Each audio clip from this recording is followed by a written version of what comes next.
Welcome to North of the Broad. With me now is the CEO of Hopeful Horizons, Kristin Dubrowski. This month, October, as we know, is Breast Cancer Awareness Month, but it is also a very important month for us to think about Domestic Violence Awareness Month. And Hopeful Horizons is an amazing organization, a nonprofit that really serves several counties. Welcome to the program. And which counties do you serve? You said the 14th Circuit. Yep. For the viewers that don't know what counties that includes, what is it? Yep, so it's Beaufort, Colleton, Hampton, Jasper, and Allendale counties. All right. So let's begin with Hopeful Horizons and really what your services are and what your role is in the community. Yep, so Hopeful Horizons' mission is to protect, treat, and prevent. So we're providing intervention and services for victims and survivors of child abuse, domestic violence, and sexual assault. And then we're working on preventing and ending child abuse, domestic violence, and sexual assault by providing primary prevention programs in the schools, community education, all of those good things. And so you mentioned programs. Do you want to maybe share with our viewers some of the programs that you have that work with families? Yep, absolutely. So we have a 24-hour support line. We have an emergency safe shelter for victims of domestic violence who have to flee their homes for their safety, and that could be people who are single or people with children. Counseling services for adults and children, evidence-based trauma treatment, support groups. On the Children's Advocacy Center side, we're providing forensic interviews, forensic medical evaluations, again, trauma treatment, and really our whole response is focused on coordinated community response and multidisciplinary team response to work with other service providers in the community to make sure survivors, victims of domestic violence, of all of these issues are getting all of the support that they need. Right. So you mentioned partners. So with these several counties, I would assume you have multiple players on the stage, that you couldn't do it by yourself. No, absolutely not. Domestic violence.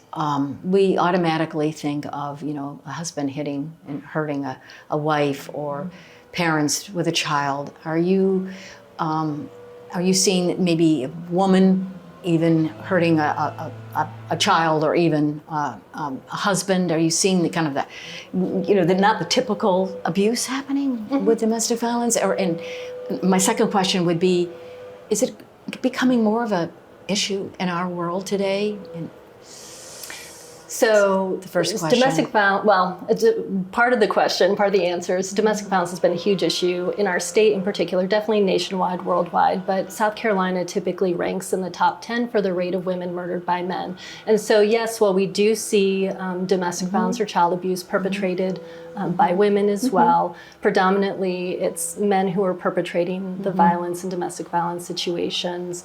And unfortunately, many times there's a homicide resulting from that as well. But domestic violence is not always physical violence. It might be emotional abuse, might be economic abuse, things like that as well. So it's a lot broader than what we typically think of as a husband beating his partner. Is Hopeful Horizons doing anything in particular this month to raise awareness? Yeah, so we have a number of things going on. We have displays at all of the local libraries throughout our county and our service area. It's called the Wedding Gown Project. Yes. Yes. So it's very powerful. I would encourage folks to go to the library between now and the end of the month, the closest library to them, and see the display.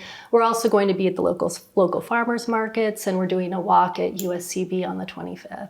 Right. How long have you been involved in this field? Since 1999, and I've been with this organization since 2004. I think that it would be difficult to be immersed in, because it's a very sad, it's a very tragic issue, but you have to separate yourself, I guess, and just move forward. You know that you're doing good work. Absolutely, and that's why we're called Hopeful Horizons. That's right. We're focused on the hope, the resilience. Love the folks coming to us for services are very brave and making enormous, amazing changes, and we're here to help support them on their way. Very good. Thank you so much for your service to our community, Kristin Dubrowski, who is the CEO of Hopeful Horizons. And that's it for this edition of North of the Broad. Thank you all so much for watching, and we'll see you next time. Bye-bye.